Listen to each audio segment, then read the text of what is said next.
Today, I'm interviewing a friend of mine. His name is Jonathan Gray. He's a professor at CUNY, and he wrote this book, actually, called Civil Rights in the White Literary Imagination. He specializes in art, black literature, all kinds of things, New York City. He's great. His books are great. His articles are great. We're just going to chat, baby. So please welcome to the stage, Jonathan Gray, everyone. Yeah. All right. How you doing? I'm good. Yeah. What's up? Not a whole lot. Thank you for asking. Very nice. But I'll ask the questions here. Welcome to the show. Welcome to the show. What do you think so far? It's great. I love it. Nice, man. Nice. That is the correct answer. All right. So your book is great, by the way. This book is great. I, unlike many interviewers online, read it. Read the person who I'm interviewing their book. Sorry, that's just bitterness. But I think it's great, and I think your work tends to center around art and different ways that artists react to the circumstances, social, cultural, economic, political, etc., that are going on at the time that they're writing. So I guess just to start, since we are artists here and we're doing this stuff, what is happening, I guess, to art today in the present moment? What do you see, with everything going on in the world, what do you see kind of changing? That's a horrible question. Thank you so much. I thought it was pretty good, but all right. No. The question's good. The answer is bad. Okay, cool. Right, because, I mean, so much of art is about either offending or not offending, but not a lot of it is about illumination. It's not about showing us more of the human condition and like bringing light to things that need to be sort of thought about. It's much more about like clicks and outrage, or about coddling people who don't necessarily need to be coddled, right? Mm. So we're in this like kind of bullshit era when it comes to art because of that. Yeah, and you think that's related to how quick and how fleeting, I guess, art is. Everything's short, everything's clips, everything's cut up. You're not able to really have a deep dive or a thought, really. It's really all just like little dopamine taps, no? A little bit that. I think that so art used to come out of communities, right? So like if you were a Jewish comic, you had a whole set that you did in the Catskills and you worked it out, and then you went mainstream. If you were a black comic, same thing. If you were Latino, same thing. But now it's just like you said, go. Don't wait, don't build up a repertoire, don't think too much about where you're coming from, just get out there and put it out there, so. Yeah, no, and I think that's interesting because I guess it kind of begs the question, well, what responsibility do artists actually have? Because I guess as an artist, I guess the idea is you do what you do, right? Whatever you consider genuine, whatever you consider to be interesting or whatever. So what, I guess, responsibility do artists generally, what do they actually have? Okay, so callback. The Macy's window had Uncle Tom's Cabin, in part because Uncle Tom's Cabin, which is an uplifting book about how slavery sucks, was the best-selling work of fiction in America in the 19th century, right? So it's like, of course, the thing that everyone knows is Uncle Tom's Cabin. Let's start with that, right? And so it's like, it's not about comforting slaveholders. It's about like, hey, this is fucked up. Like, what are we doing, right? And so for me, it's like that's the issue. That so much art now is about, well, how can I find my niche, and not how can I say something that is like important and necessary. So yeah. But you can also say something important and necessary once you find that niche, no? And that, right? Yeah, but yeah, yeah, a little trickier. Yeah, exactly. Yeah, I mean, it's interesting because as an artist, you can, I guess, be more, and we'll get to that in this book, for example. You actually hit the issues on the nose and actually come out and speak to an issue specifically. Sure. But just putting out art as well is kind of doing that indirectly. Like, for example, I find it so interesting, the debate around hip hop in the 90s, for example, when you had this like censorship movement saying like, oh, it's all cursing and violence and misogyny and everything. And it just wanted to sweep it under the rug. And yes, it was true, that was in the music, but only because that was in the communities. Right. It was surrounded by violence, the families were broken, and they're just reflecting out what's happening around them. I mean, so part of it, though, is that there was no quote-unquote formula, right? And what came out of that is a sort of, oh, NWA, oh my God, they're being profane, right? But they're saying, the police coming straight from the underground, a young brother got it bad because I'm brown. Like, it's not just the swearing and the use of the N-word, it's actually about a particular social situation, as you're saying, it's just like, oh, but if we're outrageous and profane, then we can get somewhere, right? And so for me, that's one of the, that's one of the frustrations, right? So like, if you compare, like, and don't do this comparison, but if you compare like 50 Cent to Ice Cube, right? 50 has all of the outrage and all of that aggressive energy with none of the content, right? That NWA was bringing. Ooh, shots fired. Right? Hey, I'm in New Yikes. York, but I think 50 is here, actually. He's in the back. It's What do you all think good. of that, Mr. 50? No, yeah, you're right. It's interesting, too, though, I guess this may go back to what you were saying before. If it is a reflection of the state of the country, of the state of society we're in, just putting out something, putting out what you believe to be worth listening to, et cetera, then wouldn't that say kind of that what we're seeing now, where it is fragmented, where it is in this certain state, is also a reflection of the society and world we're living in? I mean, so this is the sort of metatextual. Sorry, this is the thing, right? Where I mean, well, Kendrick just proved me wrong. Let me stop what I was going to say. I was going to say something about fragmentation, but ironically, Kendrick has like a universal appeal now, but in part because he's going after like the king of the plastic, right? And so it's like, right, by going after, sorry to all the Drake fans. Yeah, it's shots fired left and right. Listen, Good Lord. I'm gonna keep it 100. Yeah. You're gonna need security to coming out of here. I'm 6'6", I'm good. So, All right.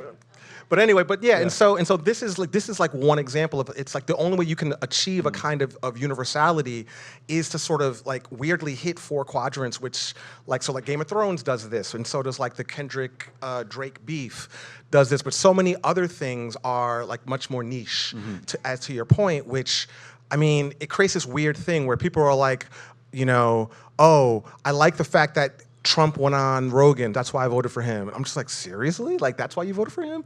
Right? It's like, this is where we are right now, where like little pockets are being massaged, and it actually gives people permission for certain, for certain attitudes and certain beliefs. Well, this is an interesting, I guess, place to segue into the article you wrote about Reagan. You guys know about Ronald Reagan, huh? Your parents' favorite president? That's why you're here in New York. Believe me, I know.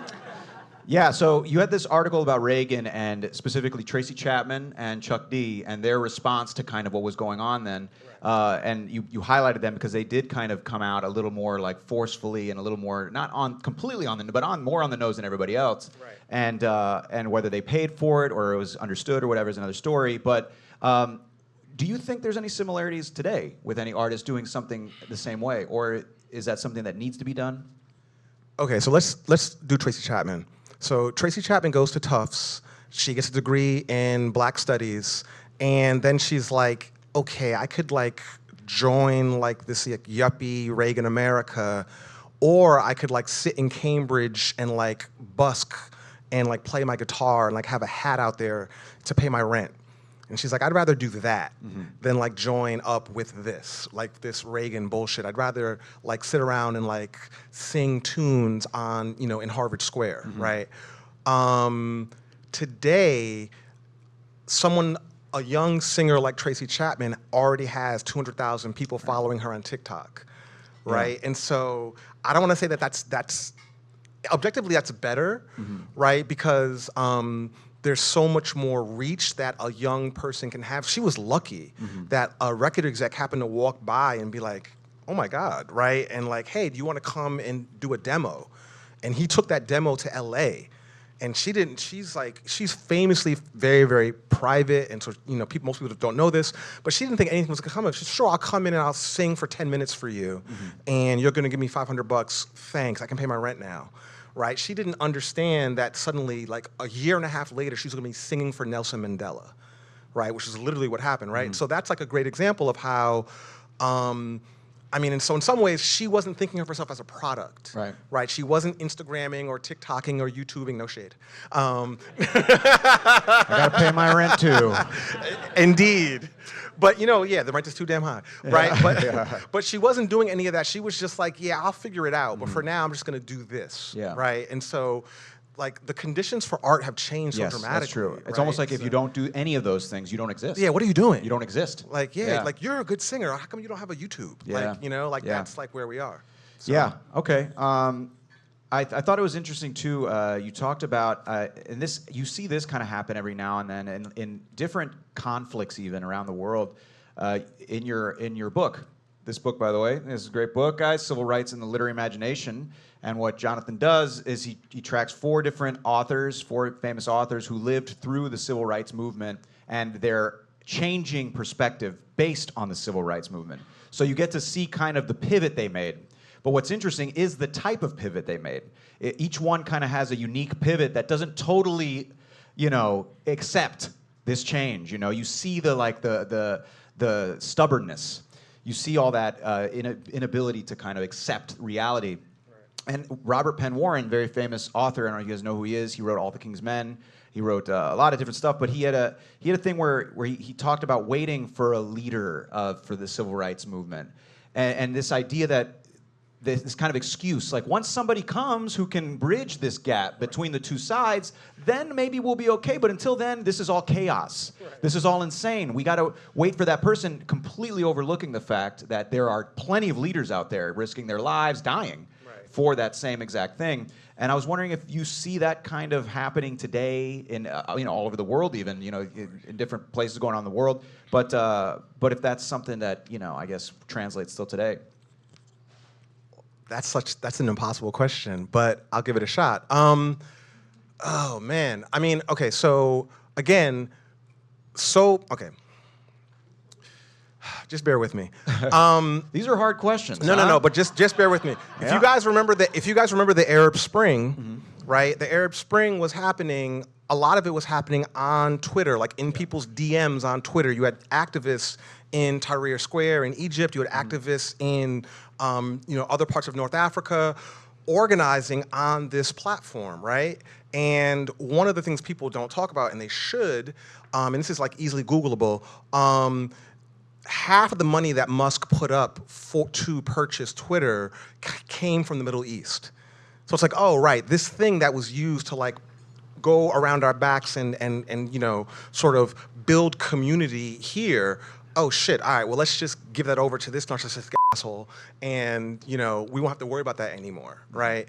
And so again, in the same way that like to be a singer now is to be very different and to be like mixed up in things that you wouldn't necessarily be mixed up, back in the 80s, it's the same thing. It's just like, I don't see how, or it's, the people organizing are organizing out of sight by necessity. Gotcha. Okay. Right? If that makes sense. Yeah. Because it's just like, we live in this hyper surveilled society, which, although there was an event this week where someone sort of, went and did a very momentous thing and, is gone.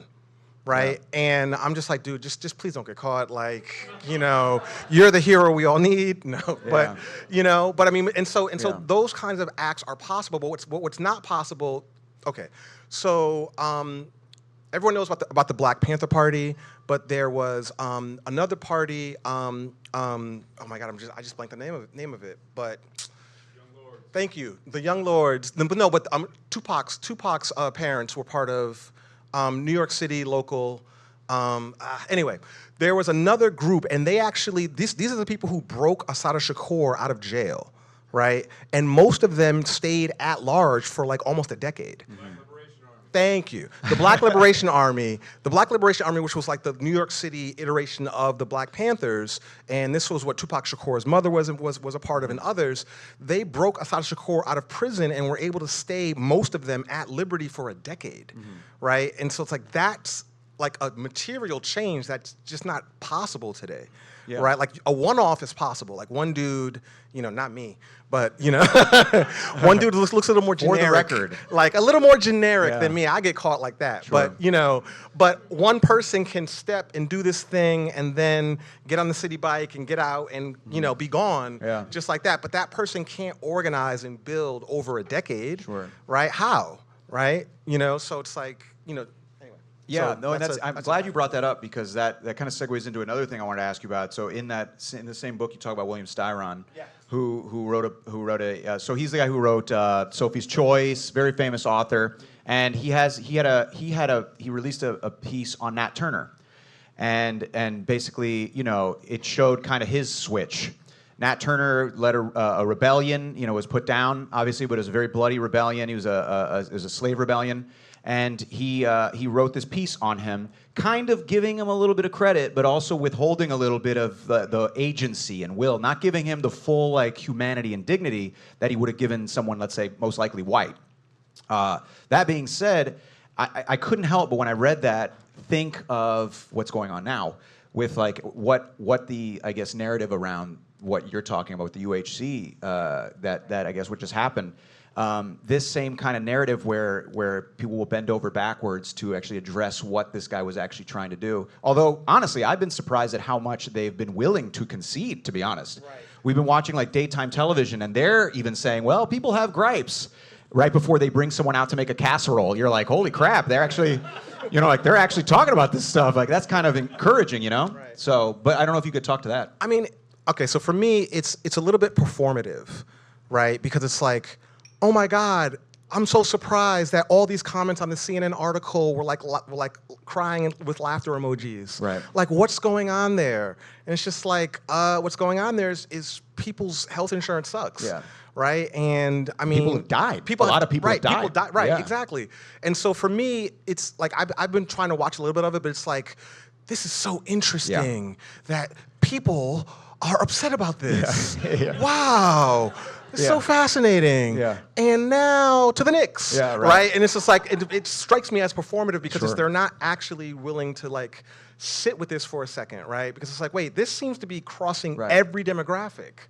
So what has been going on in this industry that it crosses every demographic in this way, right? It's like, even Fox News is shutting off their comments because they're like, hey, our Fox News viewers are like, right? So it's like, well, wait a minute, what's happening here? So for me, it's performative, although it does, these things open up space. Yes, right. I was actually going to say that. Yeah. The performative may be the first step in getting people. Some people who listen to the performative are like, this is bullshit. This is performative. Right.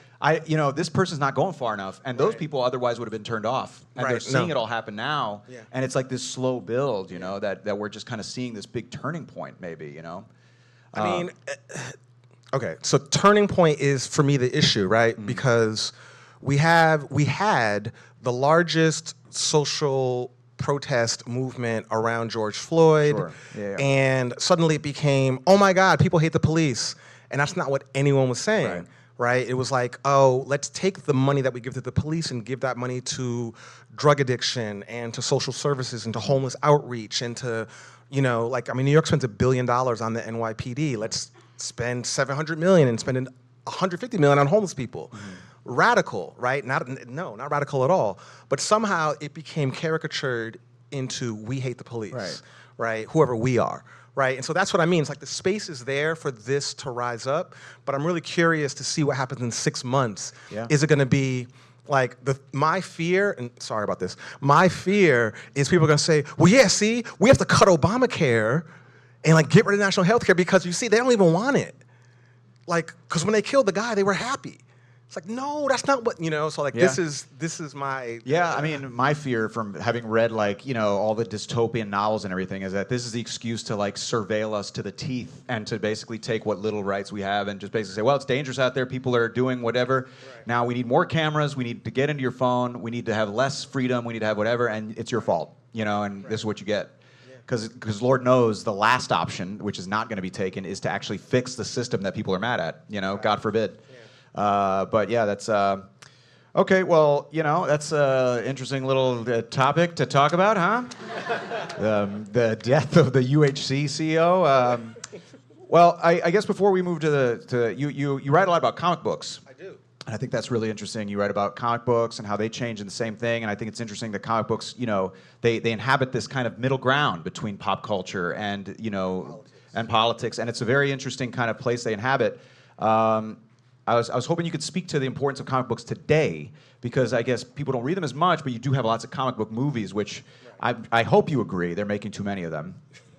They are making too many of them. Okay, thank God. Good Lord. I was I was like, you're going to get like assaulted by someone on the way out for that one for sure. No.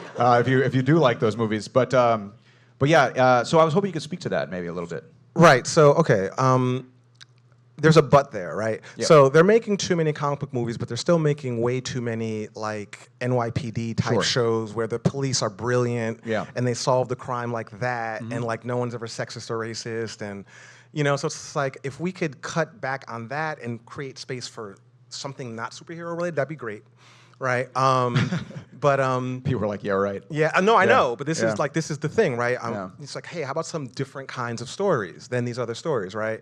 But a friend of mine was like, yeah, he's a big Marvel head. He's like, yeah, I'm so depressed by the election. I'm just gonna like rewatch all the Marvel movies like in order, right?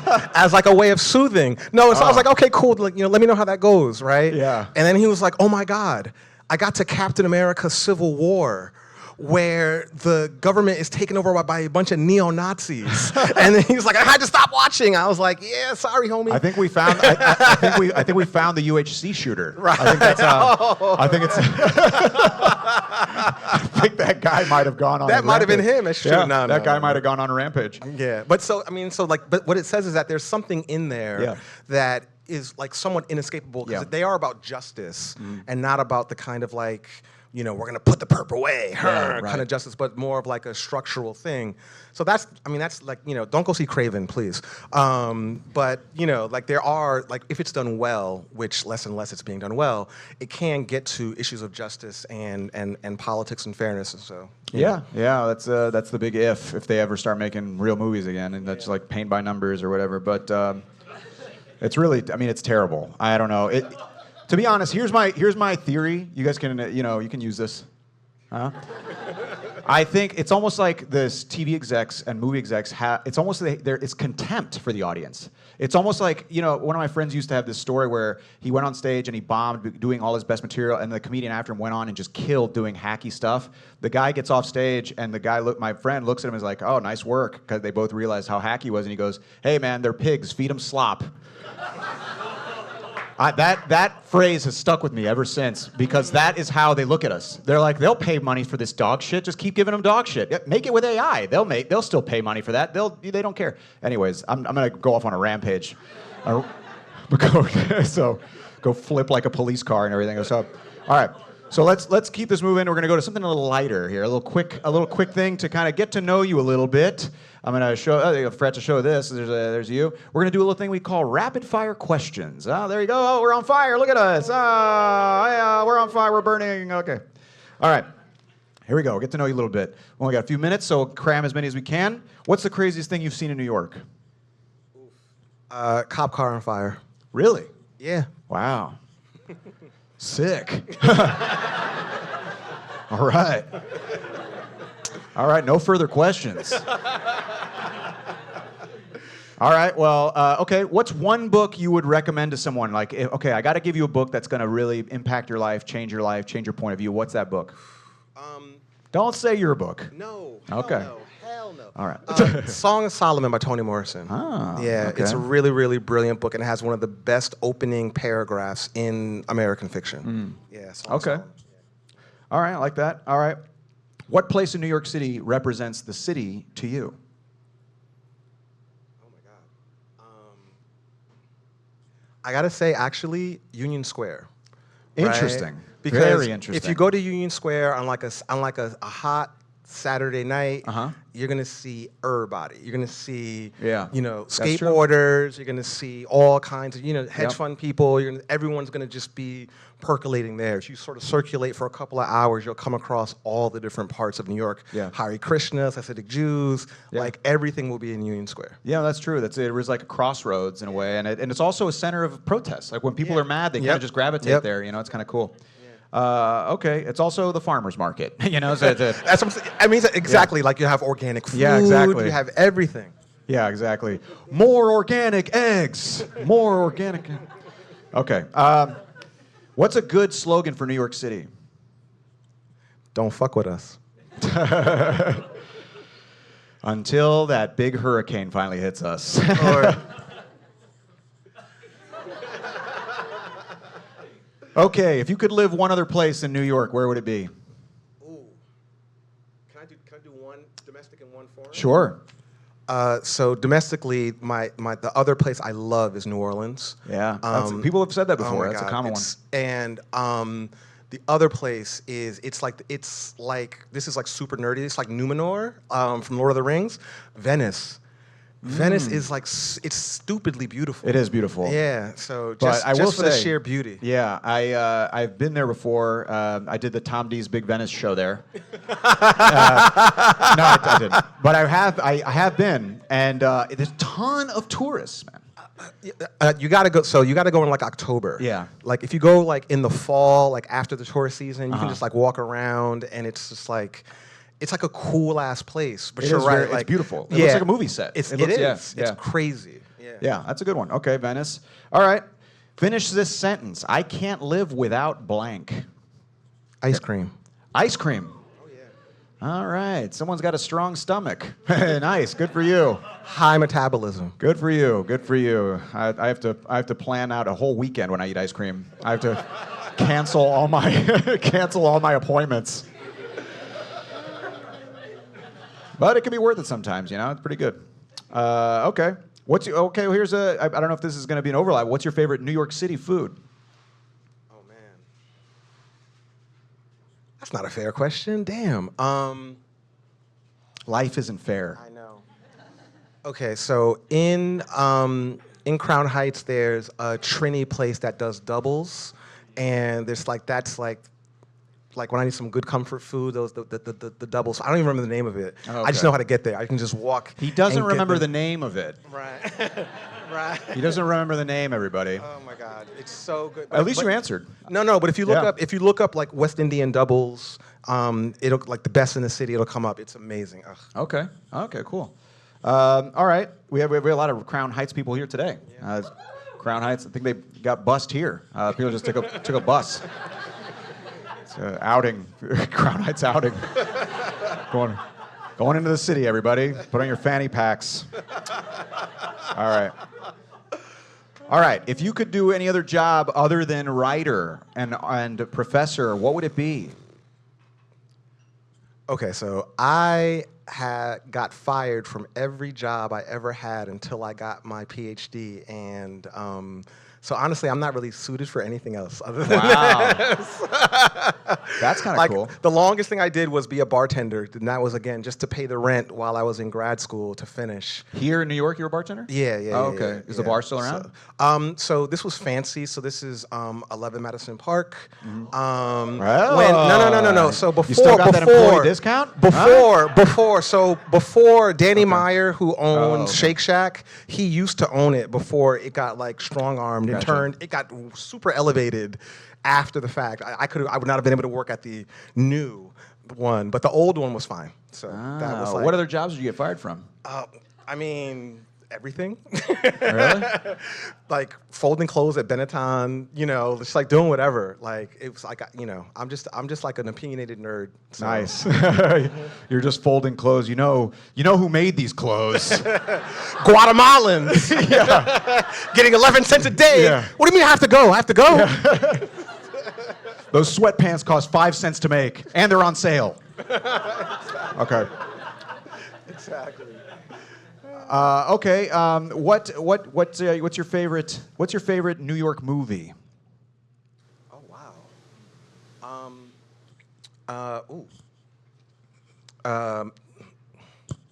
Is that too hard? So, American Gangster, She's Gotta Have It, and no, American Gangster, Do the Right Thing, Malcolm X.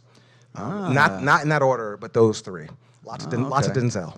Oh, okay. I thought it was a crossover. I thought it was a three. I was like, I missed that one. Yeah. Okay. Well, we made it to the end. What advice do you have here for people here who, let's say, who just moved here? People who are visiting. What advice do you have about New York? Like, what would you tell someone who just wants to know how to make the most of the city, or what do you value here?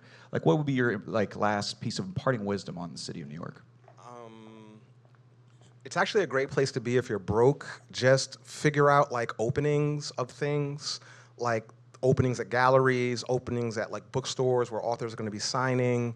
You can get a lot of like sort of enrichment for a very little if you're sort of strategic about it, right? You can go get drunk in any city. You can go have a good meal in any city. But you can't have like weird, cool things like this in any city. You can't go to Chelsea to see some up-and-coming artist debuting their stuff. And if you go on opening night, they like pass around champagne. You know. It's Thursdays is the openings for the galleries in Chelsea. Someone knows. If you're looking to get free wine, and just go bounce around the galleries in Chelsea, get free wine, go pretend like you're going to pay $30,000 for a painting. And just hang out. Pretty cool. Yeah. Good advice. Yeah. All right, well, we got one question left, and we're going to wrap it up. Very important question. All right, Jonathan, here it is. Moment of truth. Uh-oh. Will you be my friend? Come on, Tom. You know the answer to that one, of course. Ah. I did it. Chalk it up. Another friend in the books. All right, well, thank you so much for coming, Jonathan. Really appreciate it. Thank you so much. Really appreciate it. Great having you. I'll take that mic from you. Thank you so much. One more time for Jonathan Gray. All right. Guys, we made it to the end of the show. Well, how was that, huh? Pretty cool. Pretty damn cool.